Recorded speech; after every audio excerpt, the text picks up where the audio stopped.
Gracias.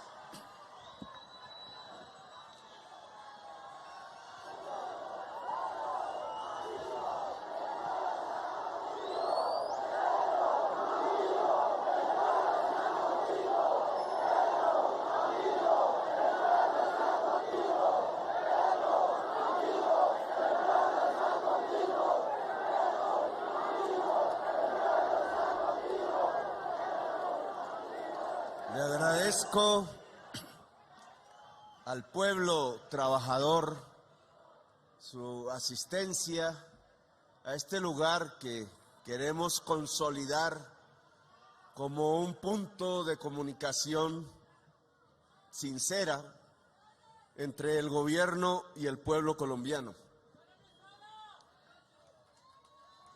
Durante muchas marchas del 1 de mayo he estado allí con las pancartas, caminando, gritando a veces, una y otra vez. A veces me parecía que era un rito, un acto por cumplir, pero que había perdido en cierta forma la esencia misma de lo que significa el pueblo trabajador, sus luchas y lo que significa el que el pueblo trabajador esté al lado de las grandes transformaciones de Colombia. Este acto lo saqué de un ejemplo que nos dio el expresidente Alfonso López Pumarejo, al cual le decían compañero presidente, que siendo miembro de una de las élites más ricas del país, decidió una transformación social de las más profundas que se han intentado en Colombia, a nombre de su gobierno y del Partido Liberal de aquel entonces, que era un partido profundamente progresista y que quería desarrollar unas tareas democráticas que la República desde su fundación no había podido, no había querido desarrollar. La reforma agraria, una de ellas, la aparición del sindicalismo como una fuerza organizada de los trabajadores, otra de ellas, la posibilidad de un pacto democrático que modernizara el país allá en el año 36. Alfonso López Pumarejo salía a estos balcones, no exactamente aquí, a hablar con el pueblo en los 1 de mayo, y a trazar esa alianza entre un gobierno y la clase obrera como base de un cambio y una transformación de la misma y de toda la sociedad colombiana. Ese es un ejemplo que quedó en la historia. Lo hundieron en medio de la violencia. Hasta el mismo Alfonso López Pumarejo le intentaron dar un golpe de Estado en su segundo gobierno, paralizaron sus reformas a partir de la muerte, las masacres empezaron a sucederse, el terror sobre el pueblo campesino fue creciendo hasta que asesinaron a una de las personas que quería desarrollar eso que se llamó la Revolución en Marcha, Jorge Eliezer Gaitán. Y desde ahí apareció esta violencia que no termina, que ha matado a más de 1 millón de colombianos y colombianas, que ha sembrado las tierras no de surcos para cultivar alimentos, sino de tumbas, de fosas, que ha desplazado al pueblo campesino para agrandar estas ciudades sin que haya trabajo, condenado a la miseria de no poder cultivar, de sus hijos de no tener oportunidades, muchas veces de sus hijas que tienen que ser llevadas a los mercados de la prostitución. Un desastre social ha ocurrido en Colombia que quieren ocultar, mostrándonos como si fuéramos una de las mejores sociedades del mundo. Por allí aparecen quienes dicen que tenemos uno de los mejores sistemas de salud del mundo. Por allí dicen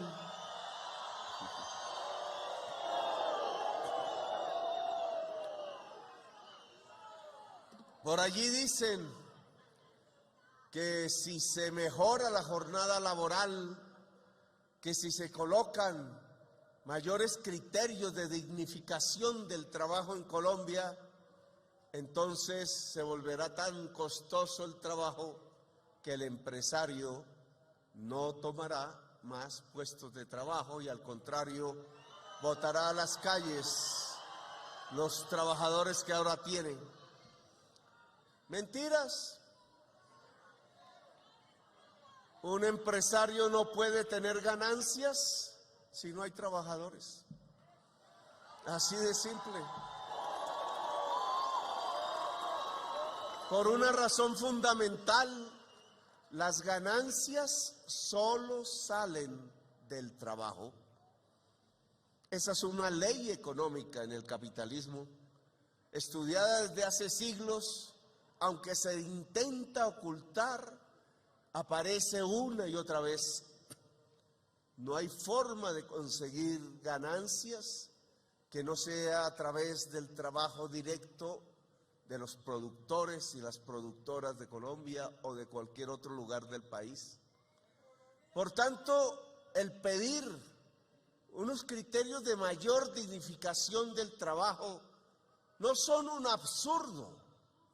Tiene que ver con construir una sociedad más igualitaria, más justa. Y una sociedad más justa es más pacífica, más democrática, es más productiva y por tanto arroja más ganancias, como nos lo muestran los países más adelantados de la tierra.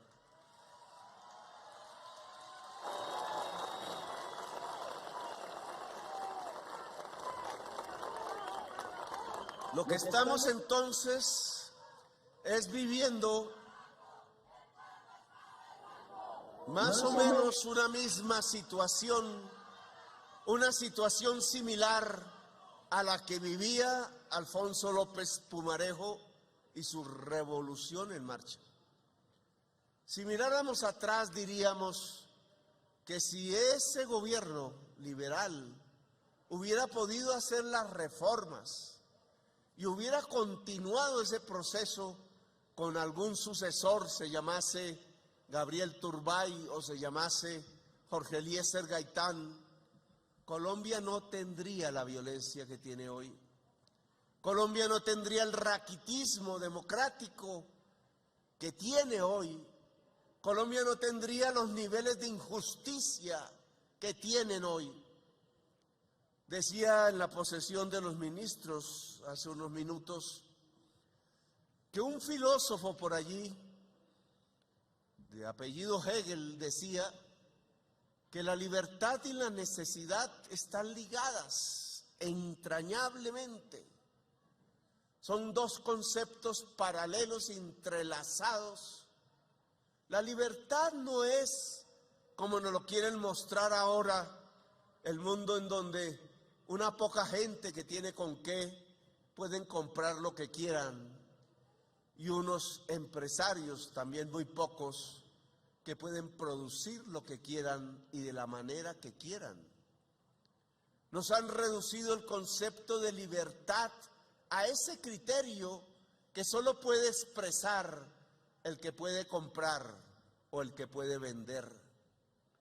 La mayoría de la población no es ni lo uno ni lo otro, está excluida. Pareciera entonces que no tiene libertad. Pero si vamos al concepto, la libertad básicamente consiste en superar las necesidades fundamentales del ser humano. Que una persona es más libre entre más satisfaga sus necesidades fundamentales. Si tenemos una sociedad donde la mayoría del pueblo, por la injusticia social, por el desequilibrio entre la sociedad, la mayoría no puede suplir, satisfacer sus necesidades básicas, entonces tenemos una sociedad que no es libre. porque la libertad consiste en superar esas necesidades. Si una mamá por allí en un barrio popular, después de vender líchigo en la esquina, no le alcanza el dinero para comprarle la leche a los hijos, esa necesidad no permite que esa familia sea libre. Si un joven por allí, queriendo aprovechar la fase en la juventud, en la vida, en donde se pueden construir las posibilidades de la existencia, no puede entrar a una universidad porque vale mucho o porque se estudia de día y él tiene que trabajar en el día para poder comer, pues esa juventud no tiene libertad. La posibilidad de hacer música, la posibilidad de crear, de inventar, de dar espacio libre al espíritu, no es posible si se tiene lleno, no es posible si no se tiene lleno el estómago, si hay carencia, si hay la preocupación permanente por el de qué voy a vivir en el día de mañana si no está asegurada la comida. Pues nuestra sociedad colombiana no tiene libertad. Lo que escribieron en el escudo no es una verdad. Los que crearon esta república, una juventud en aquel entonces de muchachos y muchachas dispuestos a hacerse matar porque este país fuese libre, acuñaron esa palabra libertad sin entender muy bien si la libertad consistía en liberarse del yugo español, de la corona, de destronar reyes y duques y príncipes, de acabar con privilegios que separaban unos seres humanos de otros, de acabar con un régimen productivo de esclavistas que condenaban al hombre negro, a su familia, a sus amores, a sus hijos, a sus nietos, a ser esclavos por perpetuidad. Entendieron que la libertad tenía que superar todas esas barreras y que esas barreras solo se podían superar transformando, cambiando leyes, cambiando un país. La palabra cambio no los asustaba. Iban al paredón, iban al cadalso cuando los aprisionaban. Se escapaban por allá a los llanos y a las montañas con alguna escopeta al hombro para poder sobrevivir, hasta que llegaron los grandes transformadores y fueron capaces de vencer. La única manera de vencer en aquel entonces era que el ejército libertador fuese más poderoso que el ejército del yugo. Y no podía hacerse si a ese ejército no entraban los indígenas, los negros, los pobres, los sin camisa, el trabajador.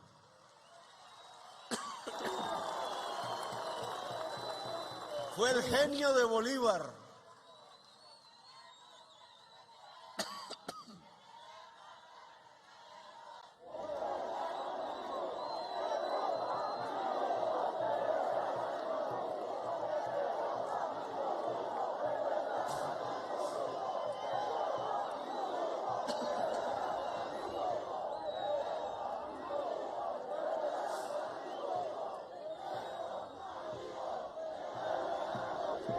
Fue el genio de Bolívar el que descubrió esa norma muy prematuramente. Él también liberal, idealizador de las ideas de Bentham. No sabía de socialismos, no sabía más que de revoluciones como la que se había hecho en Francia, en donde se le quitaban las cabezas a los reyes. Pero entendió que su ejército no podría lograr ese objetivo si no entraba el hombre y la mujer trabajadora. Y allí se estableció una alianza que hoy no se quiere recordar, la alianza entre ejército y pueblo. El pueblo desconfiaba de las élites criollas, bien educadas en Europa, bien comidas, bien alimentadas, que solo querían sacar a sus padres españoles para quedarse con los privilegios de ellos. El pueblo lo que quería era luchar por sus derechos. Los negros entraban con la promesa de ser libres y los campesinos entraban con la promesa de tener tierra y los indígenas entraban con la promesa de resguardar su cultura. Y así se hizo poderoso el Ejército Libertador y así ganó y así permaneció durante medio siglo en nuestra patria, siendo el principal eje organizado del pueblo armado. Por eso le tenían tanto pavor y odio las élites que no querían gobernar con el pueblo. Por eso echaron a Bolívar, que triste murió en Santa Marta. Por eso empezaron a destruir conquista tras conquista de la República. Por eso murió triste Bolívar. Y solo un indígena, que a la postre era un teniente del Ejército Libertador, José María Melo, se atrevió a luchar por las ideas de Bolívar después de muerto. Fue a luchar a Venezuela, fue a reconstruir la Gran Colombia, vino aquí y se convirtió en general, un general indígena, el último oficial del Ejército Libertador. Y aquí en Bogotá, el pueblo obrero artesano de aquella época, temeroso de que trajeran importados los paños finos de Inglaterra, que los comerciantes poderosos querían traer para que no nos vistiéramos con los paños hechos en Colombia, se decidieron levantar en una insurrección. Las sociedades democráticas del pueblo trabajador hicieron barricadas, se tomaron la ciudad y eligieron como presidente a un indígena, al general José María Melo, que resistió aquí 8 meses de batallas, cuando el ejército de los conservadores vino a tomarse la ciudad para defender la esclavitud. Ese pasaje de la historia de Colombia es muy importante porque nos puede enseñar lo que estamos viviendo en este presente. A José María Melo lo derrotaron los ejércitos de los esclavistas del Cauca y de Antioquia. Entraron aquí, lo expulsaron, se fue al exilio, se fue a luchar en El Salvador, se fue a luchar en Nicaragua contra el pirata norteamericano que se quería apropiar de esas tierras. Se fue a pelear a México, a Chiapas. Allí se hizo héroe del pueblo indígena. Allí acompañó a Benito Juárez en las reformas que México adelantaba y allí cayó en una batalla, muerto por decreto del ejército conservador que quería acabar con las reformas. Allá está enterrado, allá tuvo sus hijos, allá los indígenas lo consideran un héroe, allá el pueblo mexicano de Chiapas no quiere que su cuerpo sea encontrado y que se devuelva a Colombia, porque ellos lo quieren como uno de sus grandes dirigentes, mientras el pueblo colombiano lo ha olvidado, porque aquí enseñan a olvidar al que lucha por el pueblo, al que lucha por la libertad, al que lucha por la democracia. Ojalá algún día podamos traer el cuerpo de José María Melo, el único presidente que no está enterrado en esta patria, al único que quieren olvidar porque era indígena y no era blanco, al único que quieren olvidar porque cometió la tropelía de reconocer que el Ejército Libertador no era más que un ejército popular, un ejército del pueblo y que esa era su gran marca de victoria y que a él lo habían constituido no solo en presidente, sino en el último oficial del Ejército Libertario de Colombia. Allí murió el Ejército Libertador, se evaporó. Ya no hubo una fuerza armada que defendiera al pueblo, no volvió a existir. A duras penas se decretó la libertad de esclavos por José Hilario López, pero esa libertad de esclavos que fue tramitada como una ley en el Congreso de la República iba bañada de una serie de tropelías, como por ejemplo el que el Congreso tenía que reconocer en la ley que el esclavo era propiedad privada del esclavista y que para libertarlo entonces, que se consideraba como una expropiación, había que indemnizar a los dueños de los esclavos con dineros públicos. Así comenzó una era que creíamos era de libertad.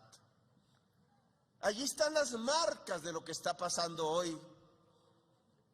Aquí se cree que una reforma social libertaria hay que detenerla porque implica extradición, porque implica expropiación, que hay que indemnizar porque se considera que los seres humanos son propiedad privada de otros.